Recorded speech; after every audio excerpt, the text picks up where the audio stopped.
Hey everyone, it's Carol and welcome to Spieckerman Speaks Retail, where we navigate retail from now to next through my latest retail trajectories and interviews with industry experts who help us chart the course.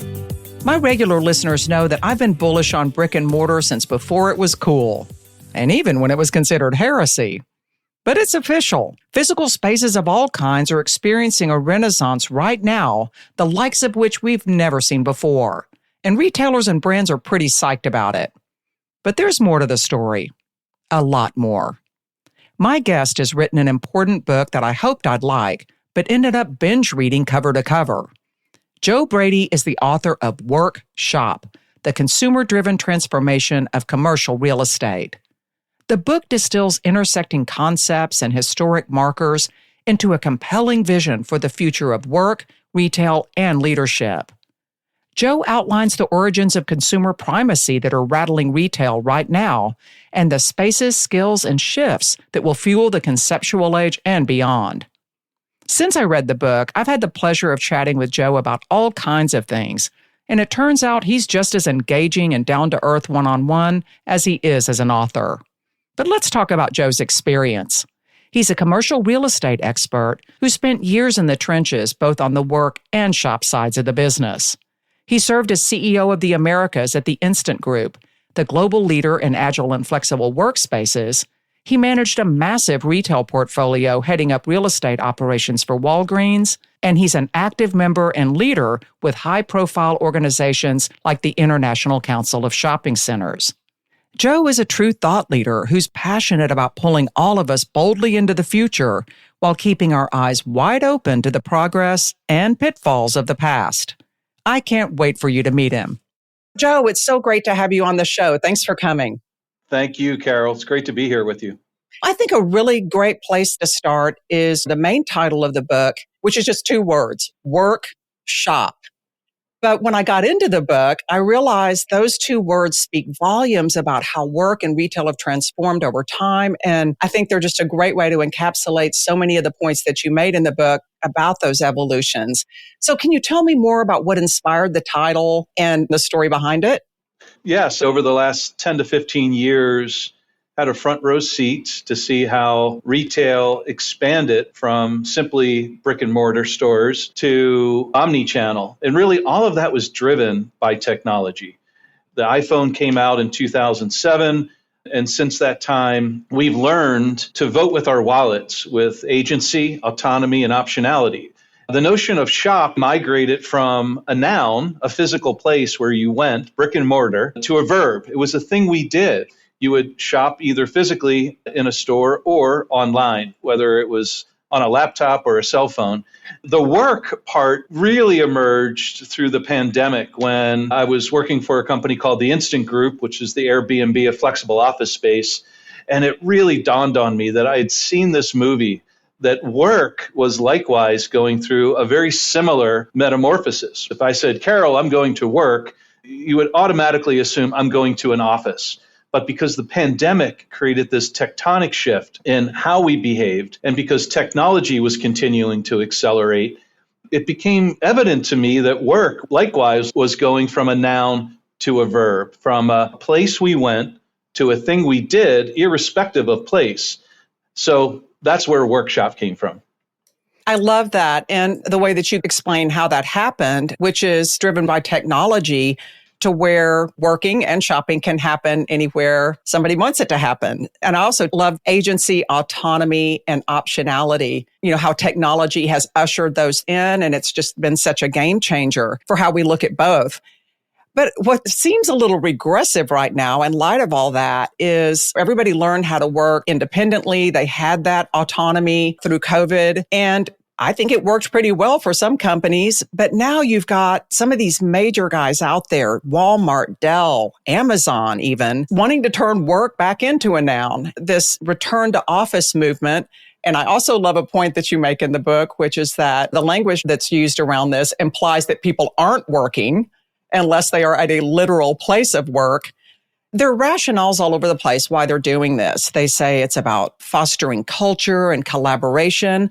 So what's your take on what's happening here? Why are they doing this? Is it a good thing? Is it a bad thing? When you have mandates, you have a problem. My whole thesis is that the commercial real estate industry has been upended by consumer primacy. The consumer is really in charge. We saw this from retail, and I argue that employees are the new consumers. And so if you mandate them to come back to the office 5 days a week, you will have an equal and opposite reaction. There's a concept called reactance. If you are an adult and you're being treated like a child, and if you feel like you're having your rights infringed upon in how you work, even though you've been productive and effective over the last 2-3 years, there's definitely a backlash. And companies have seen that. Amazon tried 3 days a week, and they weren't able to police it. Now they've gone to 5 days a week. There is a divide between hardware and software. Companies like Amazon have $50 billion worth of hardware, meaning real estate. And so they're forcing the software, the people, into the real estate that they have. So whether there's a sunk cost bias, we have it, and therefore we better use it. It wasn't that long ago, Carol, that we saw the huge circus that was HQ2. And, I think they only sent an RFP out to about 10 or 12 different cities, and yet almost 300 municipalities saying, hey, small town Alabama, we'll change our name to Amazon Alabama if you put HQ2 here, right? I mean, it was a complete circus. So I think what's happening is you have a frequency imbalance because commercial real estate operates basically on a 10-year frequency, on a 10-year lease. And because technology has accelerated so many different businesses, we're seeing the tenants that go into office real estate, and we're also seeing this on the retail side, but we're seeing those tenants, by and large, being dramatically impacted by their business, which is changing on a quarterly basis, every 6 months or so. And so it's becoming very difficult for some businesses to sign a 10-year lease when they don't know what their business is going to be in 3 years. That's why I say there's a hardware versus a software problem. And where the future of work needs to focus on the workplace experience, which, by the way, does involve an office. I'm by no means saying that this does not include a physical office. Offices are great if they're designed properly, if they're in the right locations, and if they're curated. Post-pandemic, there is a higher need for corporates to create experiences for employees coming back into the office. There's a phrase that we heard during the pandemic doing research that on-site is the new off-site. And thinking about it that way, thinking about the fact that if we're going to get a whole group of people together to collaborate, to engage, or even just to spend time, well, let's give them plenty of space to do that. Let's also have some other areas of purposeful presence. Let's have the right meetings, the right social events. And it's going to take more than just opening an office and expecting people to show up there. Because if you think about it, what we did after World War II is evolve the office building and office space in a very similar fashion to the factory. Why do we work Monday through Friday, 9 to 5? We're in this conceptual age now that requires thoughts and engagement, and we all have laptops and we're untethered. And so does it make sense to be in an office 5 days a week? Maybe for some, but not necessarily for all. And so I make this argument that hybrid work is the flip side of the coin of omnichannel retail. We know that e-commerce represents somewhere between 16 and 20% of the total retail sales in the United States. Maybe hybrid work is going to represent a similar number, 20, 25% of time. In the book, when you say the office sector is having a retail moment, is that what you're talking about? Yeah, we saw over 10 years ago this notion that brick and mortar stores are dead. No one's ever going to go to a store and shop again. It was all of this catastrophic thinking, all of this clickbait, and none of it came to fruition. It just didn't. We started seeing quite a bit of the same thing around office as well. Okay, everyone survived and did quite well working from home, so we'll never have to go to an office again. It's not the case. We have to get away from this reductive thinking that there's a silver bullet and a simple answer, and we have to ask better questions. So leaders have to ask better questions of their team members. How can you best work? How can I get the most out of you in our team and for our company? And frankly, what we saw during the pandemic and what we saw during this rise of work from home and increasingly this hybrid business was we were able to get more women back into the workforce who, right, wrong, or indifferent, tend to be the primary caregivers. It was a godsend to have this flexibility. And you could get tremendous people with great experience who weren't necessarily going to work 9 to 5, sitting at the same seat at the same cubicle. But you could get people who focused on life-work balance versus work-life balance and have better outcomes. Yeah, and I would think, too, as competitive as recruiting has become, and now as retailers do become more technology-oriented, or even you go so far as to say they are technology companies these days, they have to draw from a larger pool of talent. Limiting that proximity would seem to compromise that, too.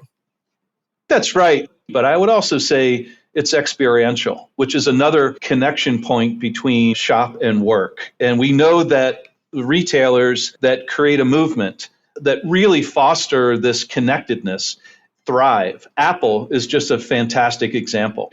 With every laptop or phone, you get a sticker, and you see people putting Apple stickers on their cars, on their computers. People want to be part of that movement. They want to go to an Apple store. They'll wait in line overnight to get the latest release of an iPhone. We've never seen that before. And so, likewise, it's no coincidence that Apple engaged the same architect, Foster and Associates, out of London, to build their headquarters, the same group that builds their stores. It's beauty, it's simplicity, everything about their brand is consistent. You don't even need an owner's manual when you get an iPhone, right? It's just intuitive. And that's part of the design.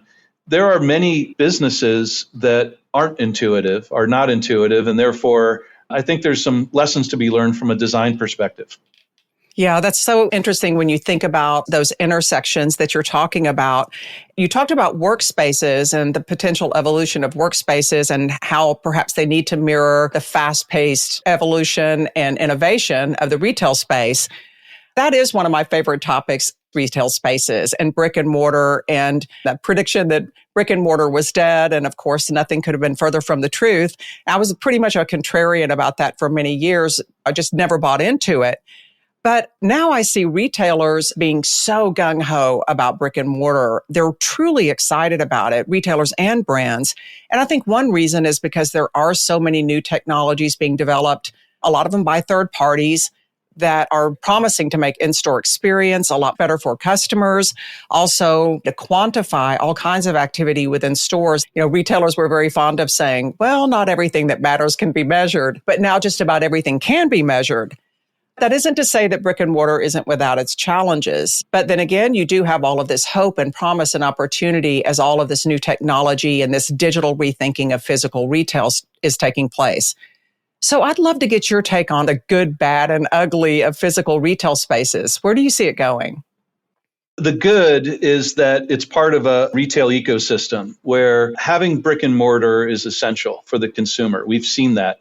We also know that Gen Z is behaving like boomers and that they like to go into stores. They like to touch things. They like to try things on. They like that experience. ICSC, the industry trade group, has done research and is now in the third iteration of what's called the Halo report. It's quite interesting, and it's based on credit card data of over 25,000 credit card swipes.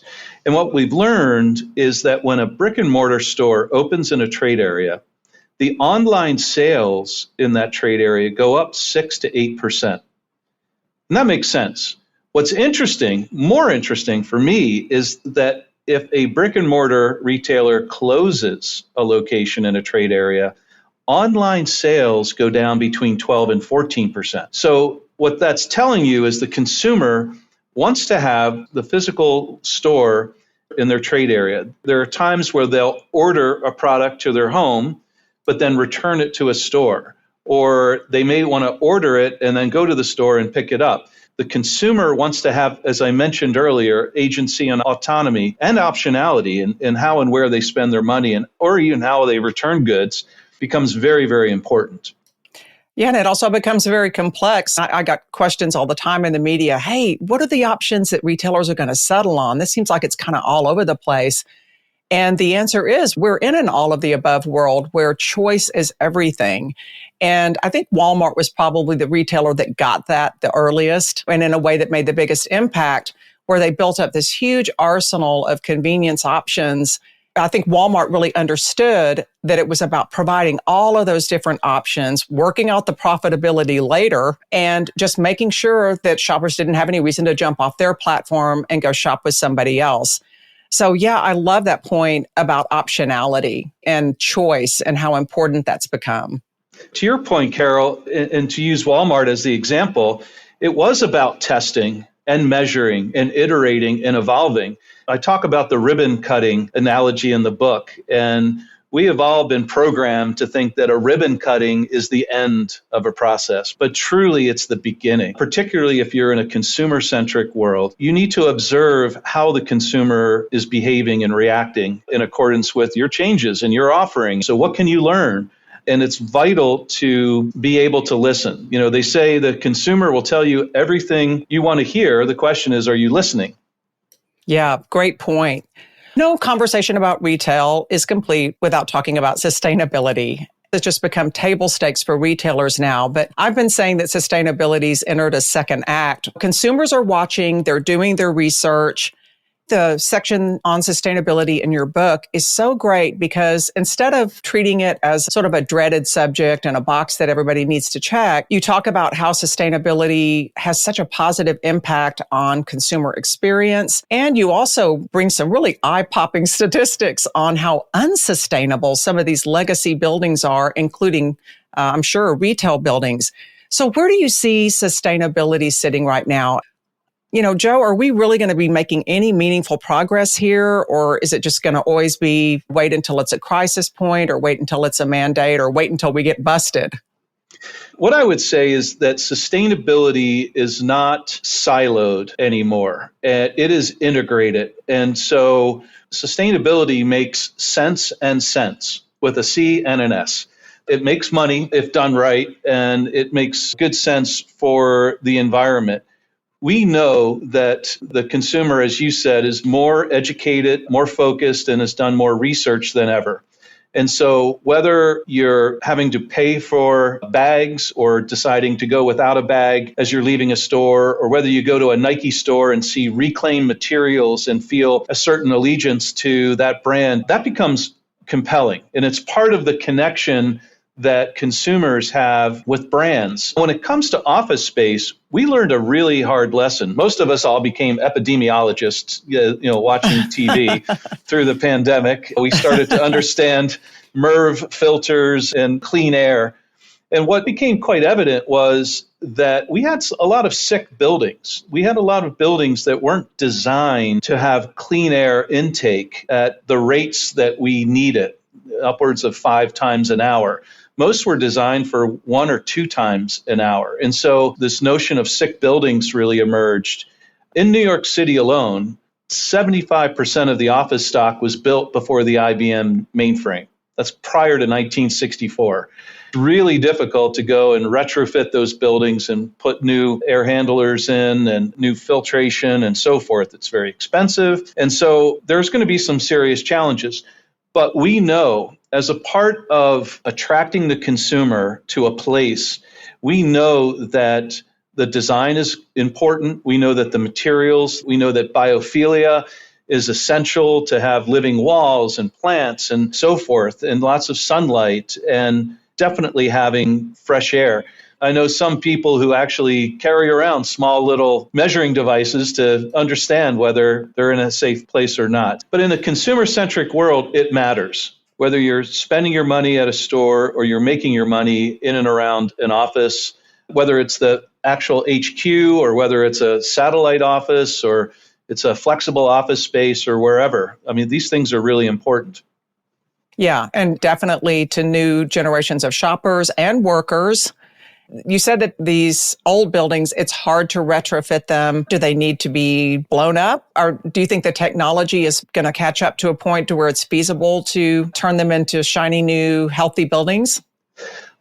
Yeah, that's a great question. And I think at some point we will see technology catching up. I think there will be some instances where new owners will be able to buy buildings at a low enough cost that it makes sense to put the CapEx in to then recycle it, sort of that notion of creative destruction. You just have to look to see in the retail industry what happened to those owners that owned B and C malls, and we've seen those get reconstituted. The big movement, as you know, Carol, is this de-malling that's happening, where there's more parks and green space and walkways and so forth. And frankly, more than half of the GLA is actually being converted into other uses that include either food and beverage or entertainment or multifamily or even flexible office. Yeah, it's exciting. It really is. I didn't even really think about that a lot of these more open air concepts are just healthier, or at least certainly perceived to be. So in the book, you touched on this idea of consumer primacy. In fact, it's kind of a handle for the book throughout. And I love that concept because it acknowledges the power shift between consumers and all these other entities, including retailers. To me, it really is a fancy version of saying the customer's in charge, which we've heard for a long time. But it does acknowledge, I think, that optionality that you talk about and all the choices that consumers have now. But at the same time, as a counterbalance, retailers do have all these new tools and new technologies that they can bring to bear to shape consumer behavior. In fact, one of my top retail trajectories for years has been that shaping is the new responding. Retailers are in a position to shape consumer behavior. You brought up Apple. They're a perfect example where Steve Jobs famously said, paraphrasing, that, we make things that we know consumers will want, not necessarily what they're telling us that they need. Do you think those two concepts are at odds with one another, where you've got consumer primacy on one hand, where the customer has all these different options, and then you've got retailers on the other side that can manipulate consumer behavior as never before because they have all of these tools? What do you think of that push and pull? The push and pull exists, doesn't it? And I love your shaping concept. And it reminds me, and I talk about this quite a bit in the book, about the concept of the nudge. And nudge was coined by Richard Thaler from the University of Chicago and Cass Sunstein from Harvard Law School. And they wrote a book called Nudge, which is about creating choice architecture to allow consumers to make decisions without any sort of financial incentive, but that will benefit them in the long run. So some examples of nudges are forced savings programs like a 401k. If you join a company and the company has it set up such that you have to actually opt out of a forced savings plan, what they're doing is creating a nudge for you to say, why don't you save 4% of your income? And oh, by the way, not only will you save that, but we'll actually match it dollar for dollar up to 4%. Another one is if you're watching Netflix and you're binging your favorite show, and all of a sudden the episode ends, but at the very bottom you see that bar that says continue to the next episode. Well, if you do nothing, as in you opt out, all of a sudden you're watching yet another episode. These are examples of choice architecture. Now, whether you're binging a whole bunch of shows or not, is that good or bad? I don't know, but it's good if you're Netflix. Guilty as charged. Yes, likewise.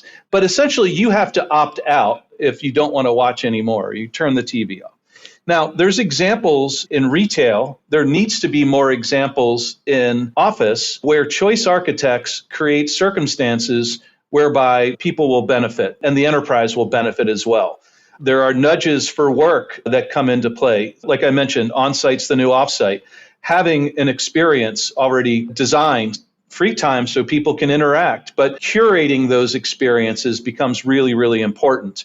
We're seeing that in retail quite a bit. Some retailers, like Patagonia, will send out notices that say, don't buy our clothes, reuse them. And they'll talk about some other nudge that they have for recycling items. It's quite interesting. So I see that the area of behavioral science and behavioral economics really exploding over the next 5 to 10 years. The traditional architecture industry is a $50 billion a year juggernaut in the United States. Yet most people don't even know what choice architecture is. So I really see this as an emerging field. If you believe that we're in this consumer-centric moment, then the best thing we can do is think about how we can apply shaping and nudges to help drive better outcomes. I love that. That really bridges the two concepts perfectly. Curated choices. That is kind of going back to what I was saying about Walmart and some other retailers, this perception that they're doing too many things at once. What they're doing is testing and learning so that they can figure out how to curate choice. not how to take it away. I think that's sort of the old model is, let's see what we can get away with not doing. And I think the new model is we have to provide that optionality and all of those choices.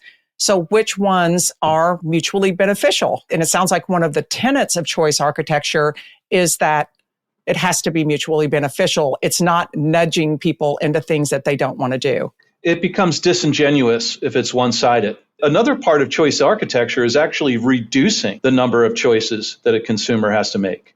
And we know that when you walk in and you have 7 or 8 choices, it becomes really, really difficult.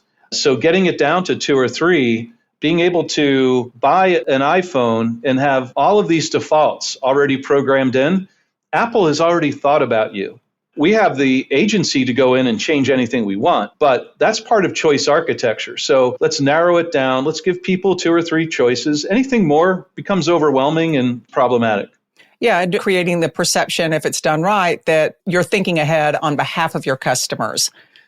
Well, one of the ways that I think your book completely over-delivers is you talk a lot about the future of leadership and management and skill building. I think it's really great timing because right now, retailers, I think, have made a big shift. They're providing education and pay raises and bonuses and more flexible schedules. And of course, they're doing it to stay competitive.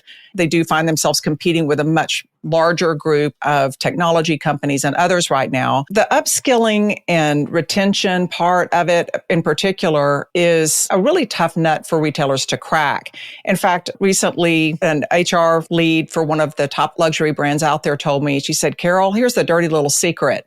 We don't even know what skills we're trying to train for and plan for the future. So how can companies get this right, Joe?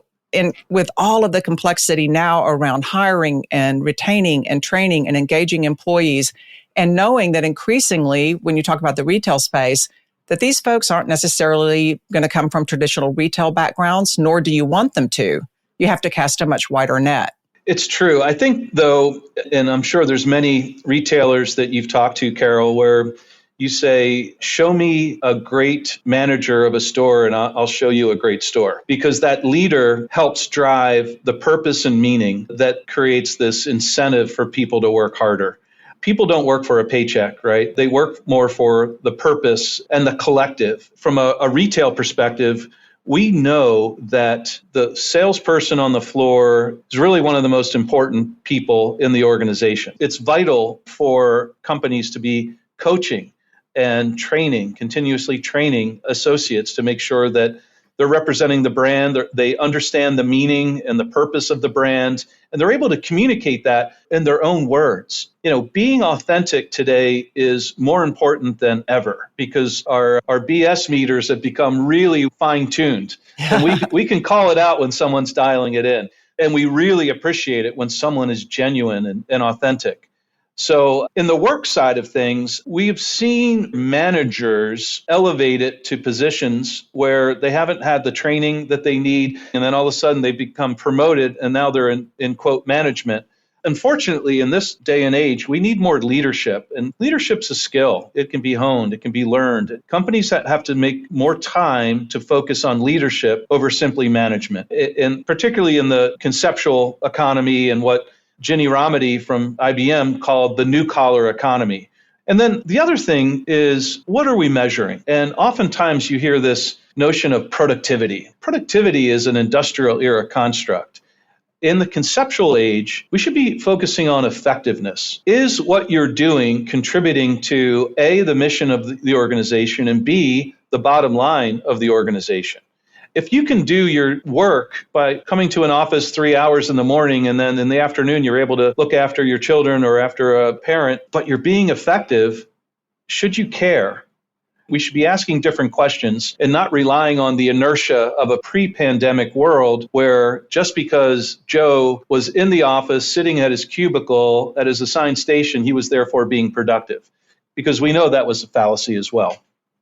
Yeah, and that's so interesting how it ties together everything that we've talked about in terms of workspaces, return to work, how those mandates can backfire. It's fascinating. And you brought up a concept that I really loved in the book in that vein, where you talked about the future is going to be about learning, unlearning, and relearning. Can you tell me some more about that? Yeah, this whole notion that the rate of change is off the charts. In April of 2023, NVIDIA had a market cap of $1 trillion. By July, it was at $2 trillion. And by September of 2023, it was at $3 trillion. That was the fastest any company has ever created that much value. We didn't even focus on GPUs before last year, even though they've been around forever. Artificial intelligence has been around since the 50s. But what we're seeing now is that technology is caught up. So just because we did something a certain way yesterday doesn't mean that we have to continue doing it that way tomorrow. The amount of technology needed to drive all of the AI activity requires more energy than we actually can produce. We need more energy, and there's only so much that we can extract from fossil fuels. What else can and should we be doing in order to support the technological acceleration? And that's impacting both where we spend our money and how we make our money on both sides of the work and the shop. And I would think that would ideally positively impact new workspaces and even retail spaces where there would be spaces to learn, unlearn, and relearn. Wouldn't that impact physical spaces as well? It really would. And, we see that most notably in Apple stores. You have the Genius Bar where you can go and engage and inquire. The Learning Center where there are classes published online. You can go in anytime. There's also an opportunity to remember that studying history is quite valuable, so you don't repeat the mistakes. Yeah. One of the things I love the most about the book, just overall, is your respect for history and the artful way that you synopsize a whole lot of history in a way that makes sense, in a way that really plugs into the concept of the book. That's just something personally and professionally that I always like to do, because I think we can be always looking at these shiny objects ahead, and there's really no context for what came before. And I think that context is really important. You have a real gift for articulating it in a succinct and powerful way. I appreciate you saying that. So I'll ask you the big loaded question. What's next, Joe? Ooh, what's next? I'll get the crystal ball out. I've heard it described that right now, the AI that we have in our pocket is akin to a study mate, kind of has its own ideas and can help you. But in about 6 to 12 months' time, we're going to have a junior level professor in our pocket. And within 2 years, we're going to have Nobel laureate PhD at our disposal. And so what does that mean? It brings great opportunity. Certainly, there's a nefarious side of things, the good, bad, and ugly, as talked about earlier. But on the positive side of things, for those who can unlearn and learn how to exploit AI bots as idea generators, you will be more efficient in how you do what you do, whatever business you're in. The challenge that we've had is not that we don't have enough data. We have too much data.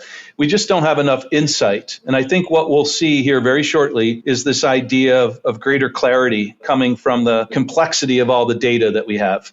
And I guess the last thing I'd mention is something that I took from a book called Leaders Make the Future. And I love that phrase. It was written by a man named Bob Johansen. And in the book, Johansen talks about the notion that we're in a VUCA world, VUCA. And VUCA stands for volatile, uncertain, complex, and ambiguous. And what he does so brilliantly is talk about how winners will ask the right questions in order to flip VUCA. And so our challenge going forward is to flip VUCA. And what does that mean?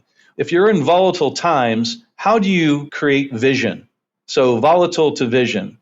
If you have uncertainty, how do you gain understanding?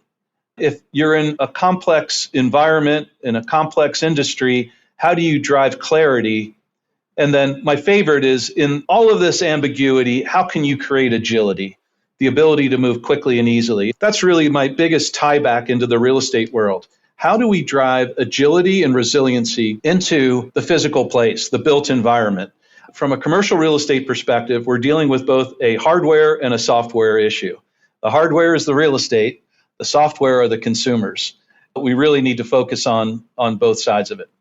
Just even hearing that VUCA acronym and what it really means, can put your teeth on edge. But instead of saying it's about trying to put your feet in the water and stop the movement, it's about moving toward a counter state. So I really love that concept. And I really like the way that you explained it in the book too. So thank you so much, Joe. I feel like I could talk to you for 2 weeks and not get through everything that you covered in the book. It's a great book. I wish you every success as you hopefully go out and promote it, and would love to know if you have any events or anything coming up or what your plans are. We're crafting some. I just got back from Latin America, where I spoke at WorkTech in Santiago, Chile, and Lima, Peru, which was really exciting. And we have a whole campaign that's launching here in November. You can go to joebrady.ai, which is my website. You can get excerpts from the book there. There's also links to Amazon, Barnes & Noble, and other retailers to actually order the book, which is always a good idea. Yeah, you bet. Back to optionality, right? Yes, exactly. Well, great speaking with you, Joe. I so look forward to following your progress, and best of luck with the book. It's a great read, and I don't say that lightly. Thank you so much, Carol, and thank you for your great work. If you want to learn more about Joe's book and work, visit joebrady.ai or follow Joe on LinkedIn. And if you're interested in bringing conversations like this to your spaces, check out Spieckermanretail.com or email team@Spieckermanretail.com to book a discovery call. See you next time.